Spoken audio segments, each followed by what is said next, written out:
Hello मेरे प्यारे students, कैसे हैं आप सब। तो मैं उम्मीद करता हूँ आप बहुत अच्छे से होंगे। तो स्टूडेंट्स, आज मैं आपके लिए लेके आ गया हूँ बायोलॉजी का मोस्ट इम्पोर्टेंट टॉपिक्स जो कि बोर्ड एग्जाम में आपके लिए क्वेश्चन आने वाले हैं। ठीक है स्टूडेंट्स, तो मैं आज इस वीडियो में आपको वो सारे टॉपिक्स बताऊंगा जिससे आपके बोर्ड एग्जाम में क्वेश्चंस बनने ही बनने वाले हैं, और इन सब टॉपिक से प्रीवियस ईयर में भी क्वेश्चन आए हुए हैं। ठीक है, और दूसरा भी बन सकता है। तो आज की वीडियो में हम लोग वही बात करेंगे। पिछले दो वीडियो मैंने दे चुके हैं आपको, फिजिक्स मैंने दिया है, केमिस्ट्री मैंने दिया है। ठीक है, और दोनों वीडियोस से मुझे अच्छा रिस्पांस मिल रहा है। तो मैं यही चाहता हूँ आपसे स्टूडेंट्स कि आप जल्द से जल्द और ज़्यादा से ज़्यादा मेरे वीडियो को सपोर्ट करिए और आप हमें सपोर्ट करिए। ठीक है स्टूडेंट्स, तो आज के इस वीडियो में हम लोग वो सारे टॉपिक्स की बात करेंगे जो कि कहीं ना कहीं आपके एग्जाम में इंपॉर्टेंट होने वाले हैं। ठीक है, और क्वेश्चंस भी मैक्सिमम यहीं से बनने वाले हैं। ठीक है स्टूडेंट्स, तो मैं ये बता दे रहा हूँ आपको कि इस वीडियो में बहुत ज़्यादा मज़ा आने वाला है और मैक्सिमम क्वेश्चन आपको इन सब वीडियो से फंस जाएंगे। तो लास्ट तक बने रहिए और बहुत ज़्यादा प्यार दीजिए मुझे कि मैं और ज़्यादा इस तरह से वीडियो आपको बना सकूँ आपके लिए और आपको अच्छा से अच्छे नंबर दिला सकूँ। ठीक है स्टूडेंट्स, चलिए तो शुरू करेंगे। जो कि हमारा पहला चैप्टर है वो है लाइफ प्रोसेस। ठीक है, देखो ये जो मैं वीडियोस बना रहा हूँ ये सभी बोर्ड्स के लिए आपके लिए एप्लीकेबल है, मतलब सभी बोर्ड्स पे आपके काम हो जाएंगे। लेकिन अगर फिर भी कुछ दिक्कतें होती हैं या कोई चीज़ें छूट जाती हैं तो आप मुझे कमेंट बॉक्स में ज़रूर मेंशन किया करो। ठीक है, तो मैं उस पर ज़रूर वीडियो बना दूंगा। चलिए, तो लाइफ प्रोसेस आपका पहला चैप्टर है और ये कुछ टॉपिक्स मैंने लिखे हैं, अभी और टॉपिक्स हैं मैं उसको बताऊंगा। तो टॉपिक्स है आपके, देखिए शुरुआत करते हैं फोटोसिंथेसिस से। ठीक है, देखो इस पे तो बहुत सारे क्वेश्चन बनते हैं, ये आपका मोस्ट इंपोर्टेंट टॉपिक है इस चैप्टर का, फोटोसिंथेसिस। ठीक है, अब फोटोसिंथेसिस होता क्या है, इंट्रोडक्शन पहले देंगे ना, मतलब क्या होता क्या है, रिएक्शंस क्या है इसके। ठीक है, फिर साथ ही साथ क्लोरोप्लास्ट मतलब कहाँ होता है, किस जगह पे होता है, लीफ में कहाँ होता है, कौन कौन से पिगमेंट्स होते हैं जिसकी इस्तेमाल से हम लोग वहाँ पर रिएक्शन होता है, किस जगह पे होता है, क्या क्या रॉ मटेरियल्स हैं, मतलब किन किन चीज़ों की जरूरत पड़ती है जिससे कि ग्रीन प्लांट्स फूड प्रिपेयर करते हैं, जैसे कि ये सब लिखा है मैंने। कैसे फूड प्रिपेयर होता है, मतलब सिंथेसिस किस टाइप से होता है, क्या प्रोसेस है, वो भी आपको ध्यान रखना है। साथ ही साथ मैकेनिज्म ऑफ ये जो मैं बोलने जा रहा हूँ, मैकेनिज्म ऑफ फोटोसिंथेसिस जो कि है लाइट एंड डार्क फेज। जो मैकेनिज्म होता है मतलब लाइट रिएक्शन और डार्क रिएक्शन में जो भी चीजें होती हैं, जो भी ब्रेकडाउन होता है, वो तो आपको मोस्ट इंपॉर्टेंट पढ़ना है। ये वाला टॉपिक भी बहुत ज्यादा इंपॉर्टेंट है, मोस्ट इंपॉर्टेंट टॉपिक है। ठीक है, क्या लिखा है मैंने, complete plus with diagram plus with reaction और सिग्निफिकेंस भी। ठीक है, मतलब ये टॉपिक जो है लाइट एंड डार्क फेज, इसको आपको बहुत ज्यादा ध्यान से अच्छे से पढ़ना है, एक एक चीजें करके पढ़नी है। ठीक है, जैसे कि मैं आपको दिखाता हूं, देखिए स्टूडेंट्स, यहां पर आप देख पा रहे हो, ये डायग्राम कैसे कैसे हो रहा है, वो हर एक topic, conversion, formation of ATP, photolysis of water. ठीक है, ये सब चीज आपको पढ़नी है। ठीक है, और देखिए ये इसका एक सिस्टमेटिक डायग्राम रिप्रेजेंटेशन, ये भी डायग्राम भी पूछ सकता है। ठीक है, और कुछ डिफरेंसेस हैं, तो ये सब आपको पढ़ना है, कुछ भी आपको छोड़ना नहीं है। ठीक है, अब देखिए, हाँ तो स्टूडेंट्स मैं आपसे बोल रहा था कि आपको लाइट एंड डार्क जो फेज है आपका, ये आपको बहुत अच्छे से पढ़ना है। साथ ही साथ एक बात मैं और आपको क्लियर कर देता हूँ स्टूडेंट्स कि अगर बायोलॉजी सब्जेक्ट आप पढ़ रहे हो तो अगर आप डायग्राम पे फोकस नहीं कर रहे हो तो बहुत बड़ी गलती कर रहे हो, एकदम अच्छे खासी वाली। तो आपको डायग्राम, इस पूरे बुक में जितने भी चैप्टर्स हैं, जितने भी मोस्ट इंपोर्टेंट डायग्राम हैं, ठीक है, वो मैं उस पर मैं अगले वीडियो में बात करूंगा। ठीक है, मैं अगले वीडियो में आपको प्रीवियस ईयर के क्वेश्चन देने वाला हूँ। ठीक है, मतलब किस टाइप के क्वेश्चन पूछे जा रहे हैं वो भी मैं बताऊंगा। ये तो मैं टॉपिक बता रहा हूँ, लेकिन कैसे पूछे जा रहे हैं वो भी मैं आपको बताऊंगा। ठीक है, तो उस पर मैं डायग्राम पे भी बात करूंगा और यहाँ पर भी मैं बात कर रहा हूँ, लेकिन वहां पर मैं सीधे नाम लिखूंगा कि कौन कौन से डायग्राम इंपॉर्टेंट है। ठीक है, तो डायग्राम आपको अच्छे से तैयार करना है, जैसे कि यहाँ पे लिखा हुआ है। फिर आपको autotrophs, heterotrophs, light and dark reaction, इन सब में डिफरेंस भी देखना है। ठीक है, देखो जितने भी बुक आप जो भी बुक आप पढ़ रहे हो उसमें अगर डिफरेंस आपके दिए हैं तो डिफरेंस भी आपको ध्यान से देखते हुए चलना है, क्योंकि बहुत सारे पेपर में डिफरेंस भी पूछा है, डायरेक्टली पूछा है। ठीक है, फिर अब नेक्स्ट टॉपिक पे चलेंगे जो कि हेटरोट्रॉपिक। अब हेटरोट्रॉपिक मोड ऑफ न्यूट्रिशन में आपका सेप्रोफिटिक, होलोजोइक और आपका पैरासिटिक आता है। इन सब को क्या होता है, क्या एग्जांपल्स हैं, बस इतना पढ़ लीजिए, इतना काफी है। एग्जांपल्स जरूर पढ़ लीजिएगा, एग्जांपल्स पूछता है। फिर आता है आपका स्टोमेटा। ये देखो, ये तो मोस्ट इंपोर्टेंट टॉपिक है। स्टोमेटा से आपको हर बार पूछा है और हमेशा डायग्राम से पूछता है। ठीक है, डायग्राम दे देगा, लेबल करने के लिए बोल देगा और उससे रिलेटेड कुछ क्वेश्चन पूछ देगा। ठीक है, तो डायग्राम स्टोमेटा होता क्या है, क्या काम आता है, किस काम में आता है, मैकेनिज्म ऑफ क्लोजिंग ओपनिंग, किस तरह से क्लोज हो रहा है, किस तरह से ओपन हो रहा है, क्या होता है गार्ड सेल, सब चीज पढ़नी है और डायग्राम के साथ पढ़ना है। डायग्राम एकदम अच्छे से पढ़ना है, ठीक है। तो इस टॉपिक को मत भूलना, कभी भी किसी टाइप से क्वेश्चन पूछ सकता है। फिर आता है न्यूट्रिशन इन ह्यूमंस। अब ह्यूमन न्यूट्रिशन जैसे कि हम लोग जो खाना पीना खाते हैं उसके चीजों में आपको पढ़ना है, जिसमें आता है आपका digestive glands plus hormone plus psychology of digestion complete पढ़ना है, ठीक है। तो मतलब हमारे अंदर जो डाइजेस्टिव ग्लैंड्स होते हैं, जो खाना वाना या जो हम लोग फूड लेते हैं उसको पचाने के काम आता है, उससे रिलेटेड जितने भी ग्लैंड्स हैं वो कौन कौन से हार्मोन सेक्रेट कर रहे हैं वो, ठीक है, जैसे कि अमाइलेज, पेप्सिन, ट्रिप्सिन, ये सब इनका फंक्शन क्या है, क्या किस किस टाइप का ये वो डाइजेस्ट करते हैं, ठीक है। तो ये सब आपको अच्छे से पढ़ना है। साथ ही साथ आपको पढ़ना है कि साइकोलॉजी ऑफ डाइजेशन, मतलब किस तरह से डाइजेशन होता है, मतलब इंजेशन में क्या हो रहा है, डाइजेशन में क्या हो रहा है। जैसे मैं आपको दिखाता हूं,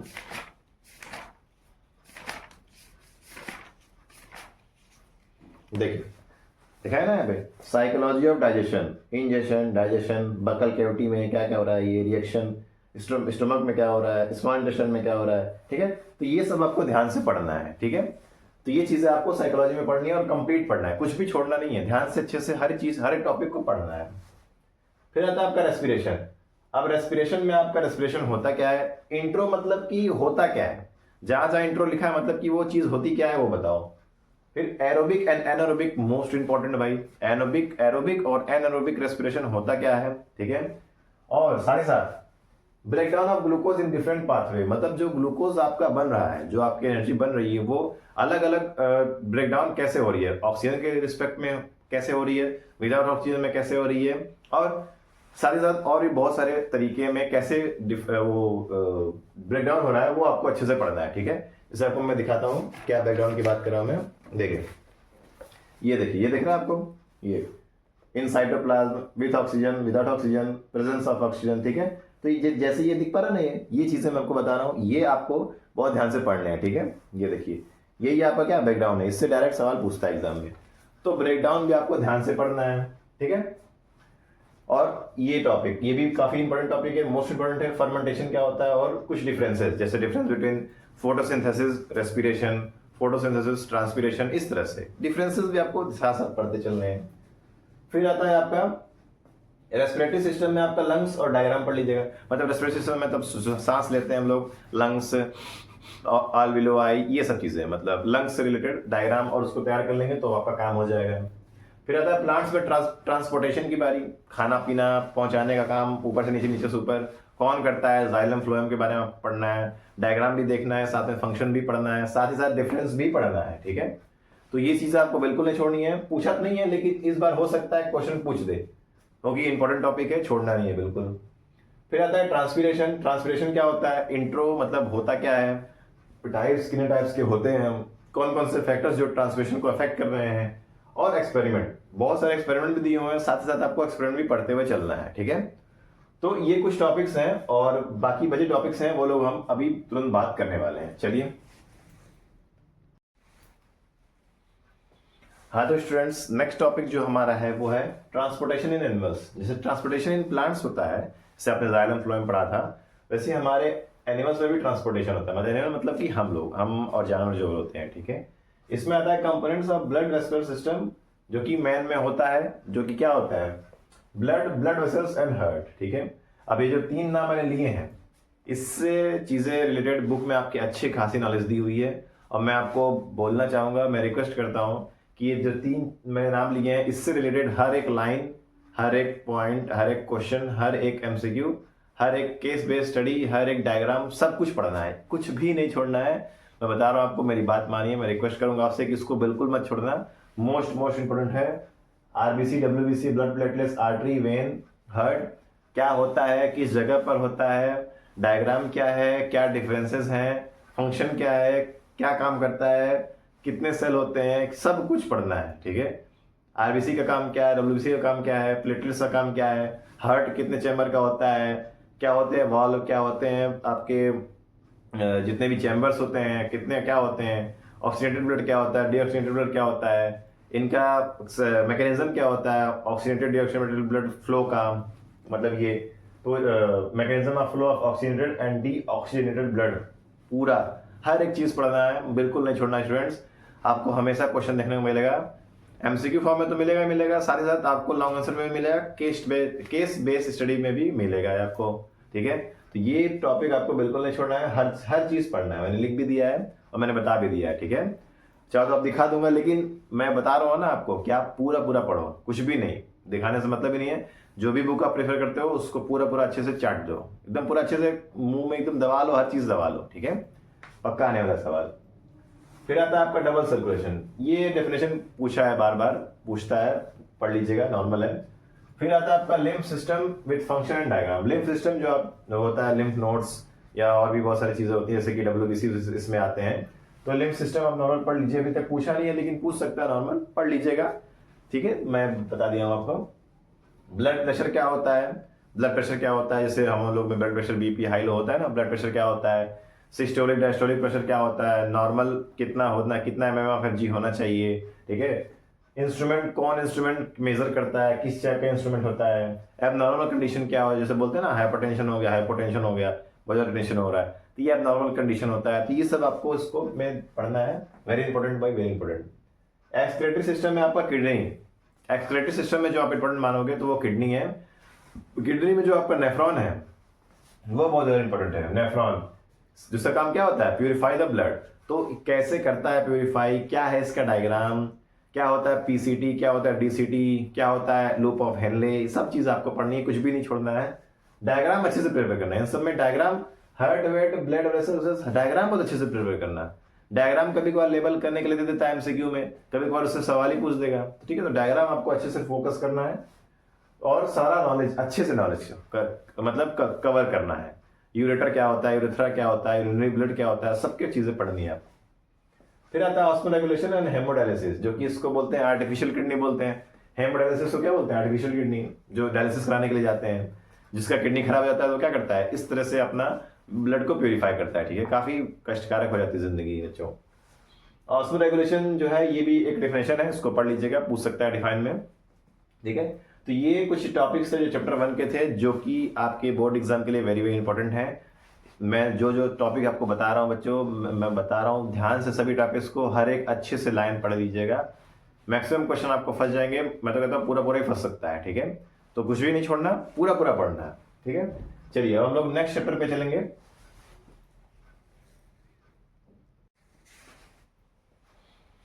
हाँ तो स्टूडेंट्स, हम लोग आ गए हैं सेकंड चैप्टर पे, जो कि है आपका क्या, कंट्रोल एंड कोऑर्डिनेशन, ठीक है। ये भी आपका इस बायो सब्जेक्ट में बहुत ही मोस्ट इंपोर्टेंट चैप्टर है आपका, क्योंकि इसमें 2-3 टॉपिक ऐसे ही हैं जिससे कि मतलब जितने भी टॉपिक मैंने लिखे हैं इससे ज्यादा क्वेश्चन और किसी से नहीं पूछने वाला है, ठीक है।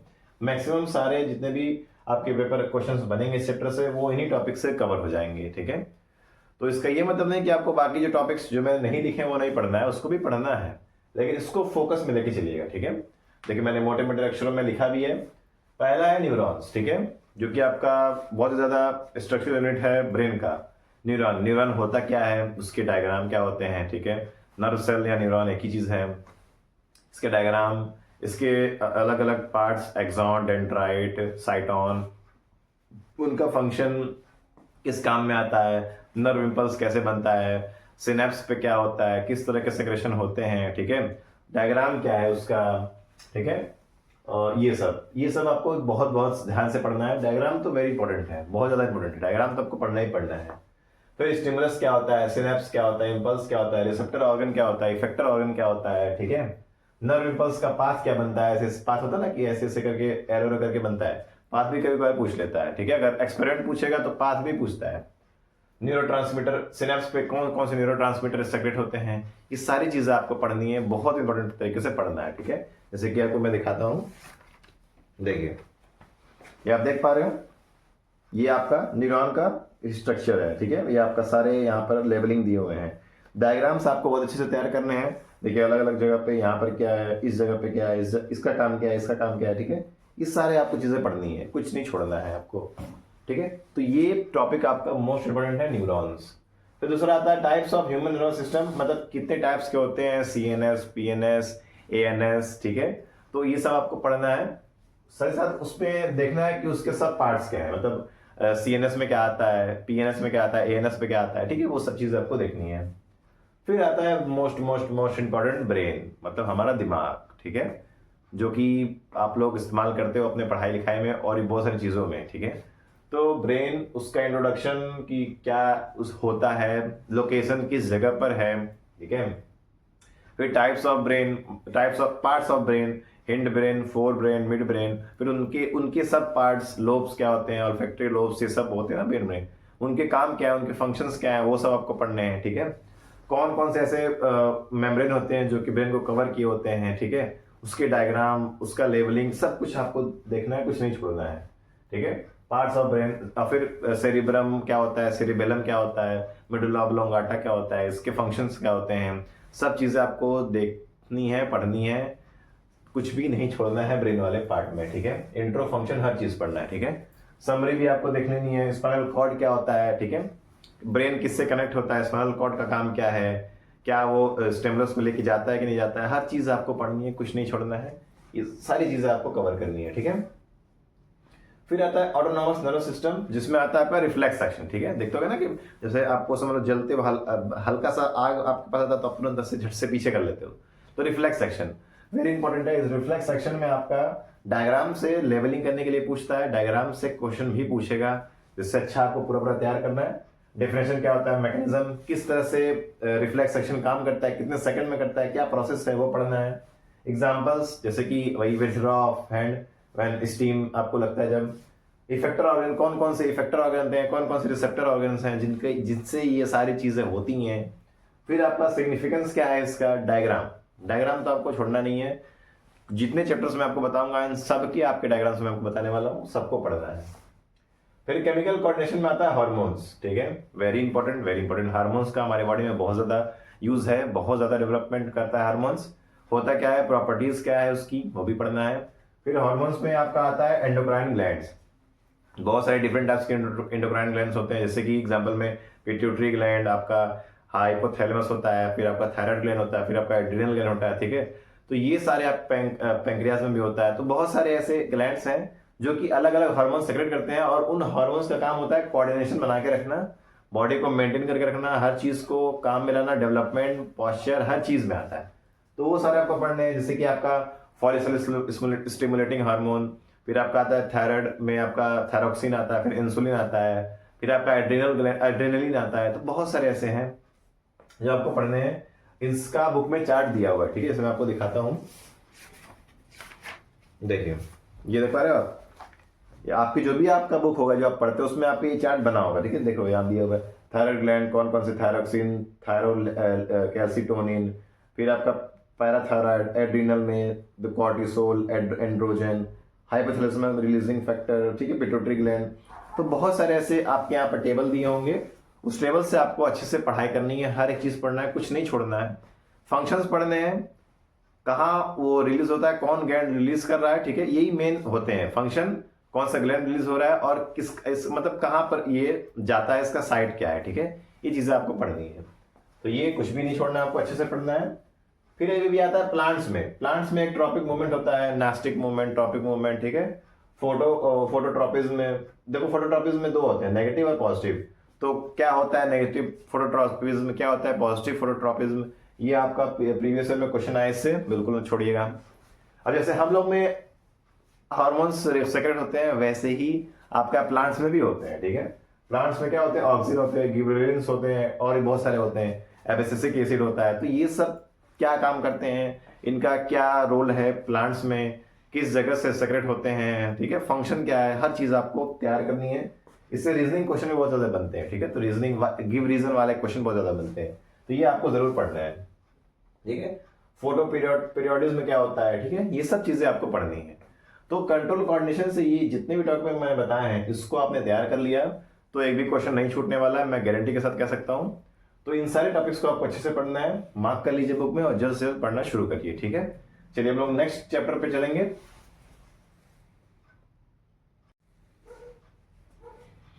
हाँ तो स्टूडेंट्स, हम लोग आ गए चैप्टर 3 पर, जो कि क्या है, हाउ डू ऑर्गेनिज्म रिप्रोड्यूस, मतलब रिप्रोडक्शन वाला चैप्टर है ये बायो का, ठीक है। अब देखिए रिप्रोडक्शन चैप्टर में भी इतने सारे टॉपिक्स हैं जो कि आपके बोर्ड एग्जाम के लिए बहुत इंपॉर्टेंट है। ये सारे टॉपिक्स को आपको बहुत अच्छे से पढ़ना है। जहां जहां VVVVIP लिखा हुआ है वो समझ लो कि मोस्ट इंपॉर्टेंट है, वहां से क्वेश्चन बनने ही बनने हैं। किसी भी फॉर्म में बन सकता है question, diagram, MCQ, case base question और आपका लॉन्ग क्वेश्चन या जो 2-3 नंबर में क्वेश्चन आता है, किसी भी फॉर्म में बन सकता है। तो ये सारे क्वेश्चन तो आपको ध्यान से पढ़ने हैं और समझने हैं। तो पहला वही है कि सेक्सुअल और एसेक्सुअल रिप्रोडक्शन होता क्या है, इनके बीच में डिफरेंस कितना है। 5 मिनिमम याद कर लोगे तो भी काम आपका हो जाएगा, ठीक है। फिर आता है मोड्स ऑफ एसेक्सुअल रिप्रोडक्शन, ये बड़ा इंपॉर्टेंट है, ठीक है। मोड्स ऑफ एसेक्सुअल मतलब कि किन किन तरीकों से एक सेक्सुअल रिप्रोडक्शन होता है, जैसे कि आपका बाइनरी फिजन होता है, बडिंग होता है, ठीक है। फिर आपका ये रीजनरेशन होता है, तो इन सब के बारे में आपको पढ़ना है, ठीक है। फिजन, बडिंग, रीजनरेशन, फिर और किसमें पढ़ना है, यूनिसेलुलर ऑर्गेनिज्म में, मतलब कि जैसे अमीबा हो गया, पैरामीशियम हो गया, हाइड्रा हो गया, ठीक है। इन सब के बारे में आपको मेथड्स पढ़ने हैं, मोड्स पढ़ने हैं। इन सबसे क्वेश्चन आता है स्टूडेंट्स, मैंने देखा है। जैसे कि देखो आप यहाँ पे ये देख पा रहे हो, ये सारे डायग्राम देख पा रहे हो। इस तरह से डायग्राम दे देगा, बोलेगा कि बताओ इसमें क्या, ऐसा क्या हो रहा है, ऐसा क्या हो रहा है, या इसका नेमिंग करो, ठीक है। तो ये सब आपको एग्जाम में पूछने के चांसेस है, ठीक है। बहुत सारे हैं। ये देखिए यहाँ पर, ये देखिए अमीबा का यहाँ पे दिया हुआ है, ठीक है। ये देखिए मल्टीपल फिजन दिया है, ठीक है। ये देखिए हाइड्रा का दिया है, ये देखिए प्लेनेरिया का दिया हुआ है, ठीक है। तो ये सारे आपको तैयार करने हैं, जितने भी मोड्स हैं, कुछ भी छोड़ना नहीं है। इस वाले टॉपिक में आपको कुछ नहीं छोड़ना है, सब कुछ पढ़ना है ध्यान से कि कैसे होता है, किस किस तरह से होता है। थोड़ा कुछ डिफाइन कर देंगे तो भी काम चल जाएगा। फिर आता है आपका वेजिटेटिव प्रोपगेशन, ये भी बहुत इंपॉर्टेंट है। वेजिटेटिव प्रोपगेशन भी एक मोड है एसेक्सुअल रिप्रोडक्शन का। तो होता क्या है, किन किन में होता है, ठीक है। और स्टेम में कैसे होता है, रूट में कैसे होता है, लीफ में कैसे होता है, ठीक है। फिर आता है इट्स सिग्निफिकेंस, मतलब रियल लाइफ में क्या है इसका सिग्निफिकेंस है। ये पूछा है बोर्ड में, ये पिछले साल 2023 में और 24 में पूछा है। तो ध्यान रखिएगा स्टूडेंट्स, जो 23-24 से पूछ सकता है वो 25 में भी पूछ सकता है, तो आपके लिए ये पॉइंट भी इंपॉर्टेंट है। फिर आता है सेक्सुअल रिप्रोडक्शन इन प्लांट्स, ठीक है। दो है, sexual reproduction in plants and sexual reproduction in animals, ठीक है। तो प्लांट्स में आपका फ्लावर, आप देखियो फूल, उसमें आप देखियो कैलिक्स, कोरोला, एंड्रोशियम, गाइनोशियम, ठीक है। फिर उसमें पेटल्स हैं, फिर इनके क्या जितने भी पार्ट्स हैं उनके फंक्शन क्या है, कौन प्रोटेक्ट करता है, कौन आपका रिप्रोडक्टिव ऑर्गन है, ये सब कुछ आपको पढ़ना है, ठीक है। लिखा हुआ है flower, function of different parts, calyx, corolla, types of flower भी पढ़ना है, बाइसेक्सुअल फ्लावर, मोनोशियस फ्लावर, बायोशियस फ्लावर, डायोशियस फ्लावर, ठीक, न्यूटर फ्लावर, ये सब आपको पढ़ना है और एग्जाम्पल सहित पढ़ना है, ठीक है। एग्जाम्पल ही मैक्सिमम पूछता है, कभी कभार पूछ देगा कि होता क्या है, लेकिन मैक्सिमम टाइम एग्जाम्पल पूछता है, ठीक है। तो ये आपका जो रिप्रोडक्शन है टॉपिक, ये बहुत अच्छे से आपको ध्यान में रख के चलना है। फिर आता है पॉलिनेशन, इसी फ्लावर प्लांट में ही मतलब पॉलिनेशन आता है। तो पॉलिनेशन होता क्या है, सेल्फ पॉलिनेशन क्या होता है, क्रॉस पॉलिनेशन क्या होता है, कौन कौन से एजेंट्स हैं जो इस तरह से पॉलिनेशन को करवाते हैं, ठीक है। ये सब चीजें आपको पढ़नी है, ठीक है। और कुछ देखो इस पे बेस्ड एक्सपेरिमेंट भी दिया रहता है बुक में, बहुत सारे इस पे बेस्ड एक्सपेरिमेंट दिए हैं, उस एक्सपेरिमेंट को भी आपको ध्यान से पढ़ना है। और साथ ही साथ डायग्राम को भी ध्यान में रखते हुए चलना पड़ेगा आपको, ठीक है। डायग्राम आपको पूरा अच्छे से तैयार करना है, एक भी डायग्राम छोड़ने नहीं है। फिर आता है आपका fertilisation, very important. Fertilisation reproduction का सबसे मेन पार्ट तो फर्टिलाइजेशन ही है। तो मेल गैमेट कैसे बनता है, फीमेल गैमेट कैसे बनता है, जो फ्लावर होता है उसमें ओव्यूल का जो आपका फीमेल है वो क्या होता है, उसका स्ट्रक्चर क्या है, ठीक है। ये सब आपको पढ़ना है। ओव्यूल, सीड का, बीन सीड, ठीक है। बीन सीड आप देखते हो, सीड जो होता है उसका जो ऐसे वर्टिकल सेक्शन में आपका, तो कैसे कैसे होता है, कौन सा डाइकोटिलियंस है, कौन मोनोकोटिलिडियंस है, ठीक है। तो ये सब आपको अच्छे से पढ़ना है, डायग्राम सहित पढ़ना है। डायग्राम अगर छोड़े तो दिक्कत में आ जाओगे आप लोग, ठीक है। तो डायग्राम सहित आपको पढ़ना है ये सब चीजें। फिर सेक्सुअल रिप्रोडक्शन इन एनिमल्स, अब एनिमल्स मतलब कि हम लोग में। अब देखो हम लोग में बहुत सारे ऐसे टर्म्स जो हैं जो कि आपके एग्जाम में पूछे जाते हैं, जैसे प्यूबर्टी क्या होता है, एडोलेसेंस क्या होता है, ठीक है, हेट्रोगेमी क्या होता है, फिर आपका आता है ये गैमेटोजेनेसिस क्या होता है, गैमेट्स क्या होता है, ठीक है, तो आपका जाइगोट क्या होता है। ये सब टर्म्स के बारे में आपको नॉलेज होना चाहिए, क्योंकि कभी कभार डेफिनेशन में पूछ देता है, इसलिए मैं आपको बोल रहा हूँ। मेल और फीमेल रिप्रोडक्टिव ऑर्गन आपको बहुत अच्छे से तैयार करना है। Male reproductive organ, female reproductive organ जितने भी उसमें होते हैं, चाहे पेनिस हुआ, टेस्टिस हुआ, स्क्रोटम, जो भी है, आपको सब कुछ तैयार करना है। और साथ ही साथ जो पार्ट्स आप तैयार करोगे उसके क्या क्या फंक्शंस हैं, कौन कौन से फंक्शन वो परफॉर्म कर रहा है, जैसे ओवरी का क्या फंक्शन है, यूट्रस का क्या फंक्शन है, वेजाइना का क्या फंक्शन है, फैलोपियन ट्यूब का क्या फंक्शन है, ठीक है। तो इस सब का आपको फंक्शन पढ़ना है कि किस किस काम में क्या क्या आता है, कुछ भी नहीं छोड़ना है। आपको एग्जाम में लेबलिंग करने के लिए दे सकता है कि डायग्राम बना देगा, बोलेगा 1 2 3 4 लेबल करो, या फिर डायग्राम देके उससे सवाल सीधे पूछ लेगा। तो ये चीजें आपको बिल्कुल नहीं छोड़नी है, वेरी वेरी मोस्ट इंपॉर्टेंट है ये, ठीक है। अब आता है menstrual cycle and steps of reproduction mechanism. Menstrual cycle जो कि आप देखते हो कि फीमेल में होता है हर 28 डेज पे, और गेस्टेशन पीरियड क्या होता है, फिर मैकेनिज्म क्या है रिप्रोडक्शन, मतलब जब बेबी आपका होने वाला होता है तो जब वो बेबी आके जो जायगोट होता है वो आके प्लासेंटा पे लगता है, उसके बाद से पूरा डेवलपमेंट बेबी का कैसे कैसे होता है वो सब आपको मैकेनिज्म पढ़ना है। मैकेनिज्म हो सकता है कि 5 नंबर में पूछ ले तो आपको लिखना पड़ेगा अच्छे से। तो ये आपको पूरा कंप्लीट पढ़ना है, कुछ भी नहीं छोड़ना है, ठीक है। सब कुछ पढ़ना है, बिल्कुल नहीं, कुछ नहीं छोड़ना है। फिर आता है बर्थ कंट्रोल मेजर। जो बर्थ कंट्रोल मतलब पॉपुलेशन कंट्रोल करने का कोई प्रिवेंटिव मेजर है तो बताओ, जैसे कि वासेक्टोमी होता है, ट्यूबेक्टोमी होता है, ठीक है। वासेक्टोमी में वास डिफरेंस को हम लोग कट करके उसको टाइट कर देते हैं, ट्यूबेक्टोमी में फैलोपियन ट्यूब को कट करके टाइट कर देते हैं। तो ये सब मेथड्स आपके एग्जाम में पूछे गए हैं, पिछले साल पूछा है आपका 2024 में, ठीक है, 23 में पूछा है। तो इस तरह से ये सब टॉपिक्स बहुत मोस्ट इंपोर्टेंट हो जाते हैं इस चैप्टर की, तो आपको इससे पढ़ना ही पढ़ना है। फिर आता है कि सेक्सुअली ट्रांसमिटेड डिजीजेज। अब जो ये एसटीडी होता है, सेक्सुअली ट्रांसमिटेड डिजीज होते हैं, जैसे कि एड्स हो गया, एचआईवी हो गया, इन सारे डिजीज के बारे में पढ़ना है और किन से होता है ये, ठीक है। जैसे एड्स आपका एचआईवी से होता है, ठीक है। तो बहुत सारे ऐसे बीमारियां हैं जो सेक्सुअली ट्रांसमिट होती हैं, ठीक है। तो इन सबको आपको पढ़ना है, इन सब से छोड़ना नहीं है। हो सकता है कि एमसीक्यू में पूछ सकता हो या वन लाइनर में पूछ सकता हो, तो ये चीजें आपको ध्यान से देखनी है। और जितने भी ये मैंने टॉपिक लिखे हैं इन सब में डायग्राम है, तो डायग्राम्स को तो आपको बिल्कुल नहीं छोड़ना है, ठीक है। इस डायग्राम सबको अच्छे से पढ़ना है स्टूडेंट, ठीक है। मैं जैसे जो भी प्रीवियस ईयर क्वेश्चंस हैं या फिर जो इंपॉर्टेंट डायग्राम्स हैं उनका मैं फिगर या एक तरह से उनका एक जैसे पार्ट होता है ना क्वेश्चन टाइप, वो मैं एक अपना एक टेलीग्राम चैनल मैंने बनाया है, उसका मैं लिंक दे दूंगा डिस्क्रिप्शन में। वहां से आप उस पर क्लिक करके वहां से सारे क्वेश्चंस को पा सकते हैं, ठीक है। देखो ये काम खुद भी कर सकते हो, लेकिन अब ज़्यादा टाइम बचा नहीं है इसलिए मैं प्रोवाइड कर ले रहा हूँ, तो वहां से जाके आप डायरेक्ट प्रिपेयर कर सकते हो, ठीक है, प्रैक्टिस कर सकते हो। क्योंकि कभी कभार प्रीवियस ईयर का एक क्वेश्चन रिपीट कर देता है, ठीक है। तो मैं एक टेलीग्राम चैनल का लिंक डाल दूंगा, उसमें आप क्लिक करोगे तो वहाँ सारे आपको डायग्राम मिल जाएंगे, सारे क्वेश्चन मिल जाएंगे। अच्छे से उसको राइट डाउन करके प्रैक्टिस कर लीजिएगा, कोई दिक्कत नहीं होगा, ठीक है। चलिए अब नेक्स्ट चैप्टर पे चलेंगे बच्चों। हाँ तो मेरे प्यारे गोलू मोलू, ये देखो चैप्टर नंबर 4 का जो इंपॉर्टेंट टॉपिक्स है वो चैप्टर क्या है, हेरिडिटी है, ठीक है। हेरिडिटी मतलब जो आपका मेंडल वाला चैप्टर है, ठीक है।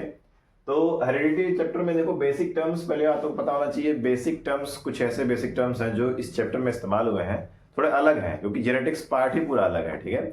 जेनेटिक्स बहुत ही अलग टाइप का साइंस, मेडिकल इंजीनियरिंग है या जो भी मतलब इंजीनियरिंग है, ये बहुत ही अलग सब्जेक्ट है। तो यहाँ पर आपको कुछ बेसिक टर्म्स आपको पहले पता होनी चाहिए, उसके बाद से ही आप कुछ इसमें समझ पाओगे। जैसे कि जीन क्या होता है, ठीक है।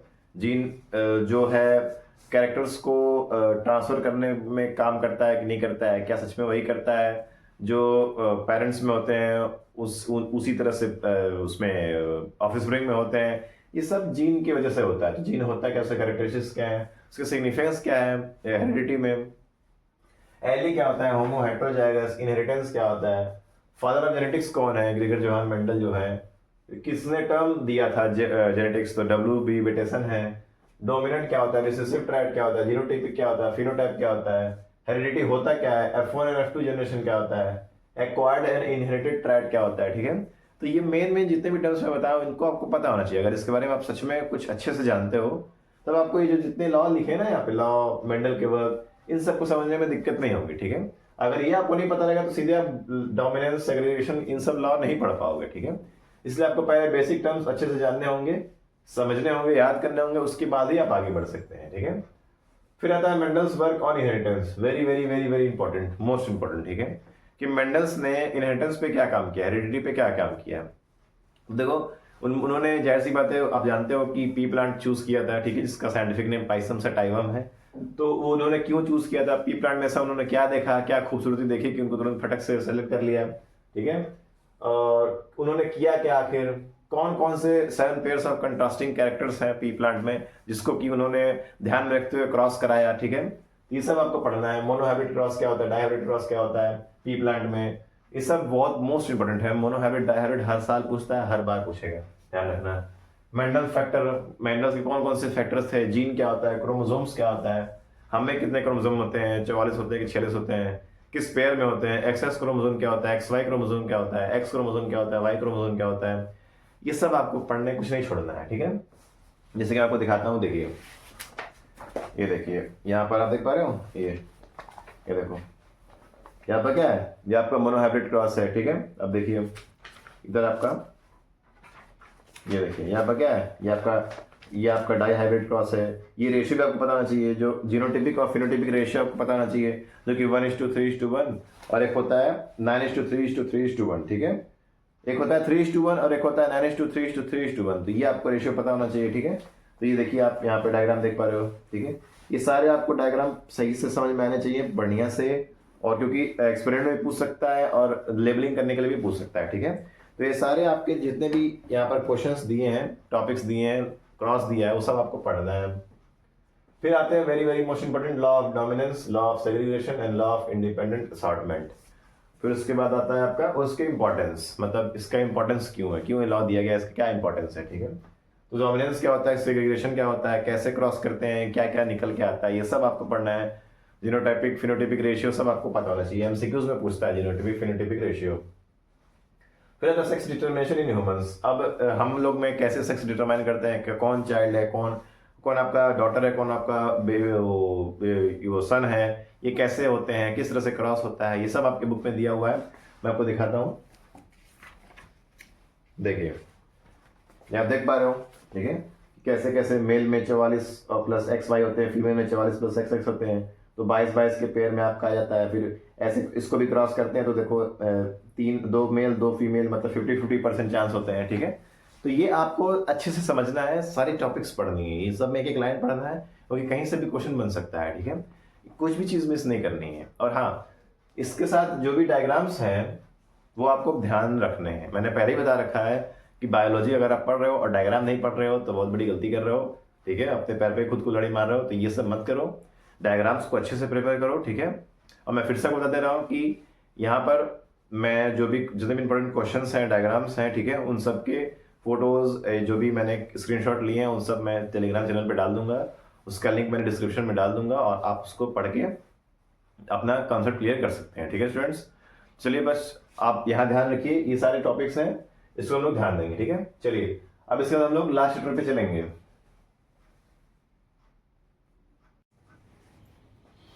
हाँ तो स्टूडेंट्स, हम लोग नेक्स्ट लास्ट चैप्टर पे आ गए हैं, जो कि चैप्टर नंबर 5 क्या है, आवर इन्वायरमेंट, ठीक है।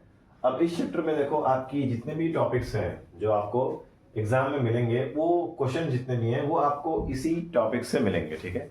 ये सारे टॉपिक्स आपके लिए बहुत इंपॉर्टेंट हैं, ठीक है, ज़्यादा नहीं है, इतने ही है, और इससे आपके एक मैक्सिमम क्वेश्चन देखने को मिले। मैंने जितने भी पेपर एनालाइज किए हैं पिछले 2-3 साल के, मैक्सिमम इन्हीं सब में से क्वेश्चन देखने को मिला है, ठीक है। तो मैं क्या करके आपको बताऊंगा। जैसे कि देखो, पहला है आपका biodegradable and non biodegradable waste क्या होता है, ठीक है। फिर इसको कैसे, किस वजह से होता है ये, क्या ऐसे प्रिवेंटिव मेजर्स हैं जिससे कि इसको रोक सका जाए, ठीक है। साथ ही साथ क्या डिफरेंस है, ठीक है, डिफरेंस भी कभी बार पूछ देता है। तो ये सारे टॉपिक्स आपको इस चैप्टर से पढ़ने हैं, ठीक है, कुछ भी नहीं छोड़ना है, ये बहुत इंपॉर्टेंट है, पूछता है हमेशा प्रिवेंटिव मेजर्स। और एक क्वेश्चन है, ये है, ये बोर्ड में आया हुआ सवाल है, क्या है, methods of safe disposal of biodegradable domestic waste, ठीक है। मतलब जो बायोडिग्रेडेबल डोमेस्टिक वेस्ट है उसको सेफ डिस्पोजल करने के कितने मेथड्स हैं वो आपसे पूछा था। तो ये आपको कहीं ना कहीं ध्यान से पढ़ने हैं इन सब चीज़ों को। फिर आता है इकोसिस्टम। इकोसिस्टम होता क्या है, types of ecosystem, biotic abiotic में जितने भी आपके आते हैं, जो बायोटिक में, जो एबायोटिक में, लिविंग नॉन लिविंग, वो सारे आपको पढ़ने हैं, विथ एग्जाम्पल पढ़ने हैं, ठीक है। कुछ भी नहीं छोड़ना है, आपको कंप्लीट पढ़ना है, ठीक है। तो यहाँ पर आपको ये टॉपिक्स पढ़ने हैं, बहुत इंपॉर्टेंट है। फिर आता है आपका trophic level complete with triangle diagram. Trophic level आप देखिए हो, secondary producer, tertiary consumer, primary consumer, ठीक है, वो ट्रायंगल ऐसे होता है। तो वो आपको पढ़ना है डायग्राम, और होता क्या है ये जरूर पूछेगा एग्जाम में, ठीक है। डायग्राम से भी पूछ सकता है, एमसीक्यू में पूछ सकता है, बोलेगा कि डायग्राम दे देगा, बोलेगा कि इन में क्या क्या भरेगा बताओ, जल्दी से उसको बता दो, या इंक्रीजिंग ऑर्डर में उसको सेट कर दो, तो कुछ भी पूछ सकता है, आपको ध्यान रखना है। फिर आता है फूड चेन। देखो, food chain, food web, energy flow, biomagnification, इन सब को आपको बढ़िया से पढ़ना है। इन सब में डिफिनेशन करने के लिए भी आ जाता है, नहीं तो नॉर्मल क्वेश्चन पूछ देगा। एक ये देखो दिखा है ना, food web in a grassland ecosystem with 5 possible food chain. ये डायग्राम पूछा था और जितने भी 5 पॉसिबल ये हैं फूड चेन है इकोसिस्टम में, वो सारे जितने भी एनिमल्स हैं उन सबके नाम पूछा था। ठीक है, तो आपको ध्यान से इसको ट्रायंगल को डायग्राम को देखना है। फूड चेन फूड वेब होता क्या है, डिफरेंशिएशन क्या है, कैरेक्टरिस्टिक्स क्या है, क्या बताना चाह रहे हैं, एनर्जी फ्लो में कितने % एनर्जी फ्लो होता है हर एक लेवल पे, हर एक ट्रॉपिक लेवल पर, तो वो आपको वो चीज़ें ध्यान रखनी है। बायोमैग्निफिकेशन क्या है ये भी आपको पढ़ लेना है। ठीक है, जैसे मैं आपको दिखाता हूँ,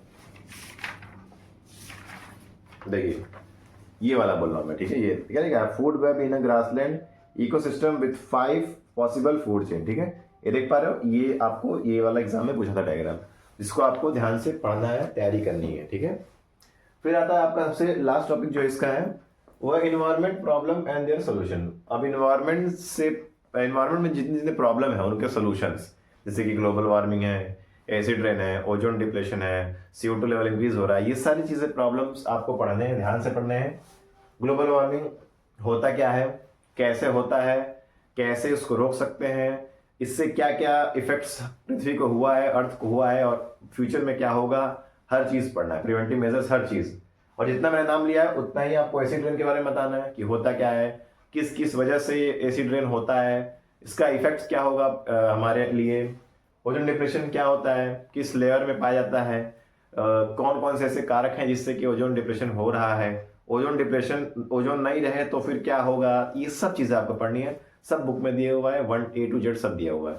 तो ये सारे टॉपिक्स आपको पढ़ने हैं बिना किसी प्रॉब्लम के। ठीक है स्टूडेंट्स, तो यहाँ पर जितने भी टॉपिक्स मैंने बताए हैं इनको बहुत ध्यान से, आराम से, अच्छे से एक एक लाइन बाय लाइन पढ़ के समझ के इसको तैयार करिए। और इससे बहुत ही ज़्यादा सवाल आने वाले हैं जितने टॉपिक्स में लिखा हूँ और जितना चैप्टर्स मैं आपको दे रहा हूँ। ठीक है, और मैं एक बार बताना चाहता हूँ स्टूडेंट्स कि जो आपके बुक हैं उसमें कहीं ना कहीं कुछ बैक जब जाओगे एक्सरसाइजेज में तो वहाँ आपको MCQs दिया हुआ है। ठीक है, तो मैं ये बताना चाह रहा हूँ कि जितने MCQs बैक तुम्हारे बुक के समरी या एक्सरसाइज साइड में होते हैं उन सभी को तैयार कर लो। मैक्सिमम क्वेश्चंस वहाँ से फंस जाते हैं। मैंने एनालाइज किया है, तो मैंने बुक टैली किया है, मिलाया है, मिलाने पे पता चल रहा है कि 2-3-4 सवाल उसी से पूछे गए थे। तो मैं ये बताना चाह रहा हूँ कि अब जो एक्सरसाइजेज में आपके MCQs हैं उसको आप जरूर से तैयार कर लीजिए, उससे आपके क्वेश्चन जरूर फंसने वाले हैं। ठीक है, तो that's all for today students. यही था मेरा आज का वीडियो जिसमें मैंने आपको बहुत सारे इंपॉर्टेंट टॉपिक्स बताए जिससे कि आपके एग्जाम में क्वेश्चन आने के चांसेस बहुत है। मज़ा आया होगा तब, है बिल्कुल मज़ा आया होगा। तो मैं यही आपसे रिक्वेस्ट करना चाहता हूँ स्टूडेंट्स कि इन सारे टॉपिक्स को अपने बुक में मार्क करो और जल्द से जल्द पढ़ना शुरू करो, क्योंकि ज़्यादा टाइम नहीं बचा है। तैयारी अभी भी शुरू कर सकते हो, अभी भी कोई लेट नहीं है। ठीक है, तैयारी अभी भी शुरू कर सकते हो और अच्छा नंबर गेन कर सकते हो। तो ऑल द बेस्ट स्टूडेंट्स, आप सभी को। अपना ध्यान रखिए, अपने माता पिता का ध्यान रखिए, अपना ख्याल रखिए, अच्छे से पढ़ाई लिखा करिए। Bye bye students, thank you very much.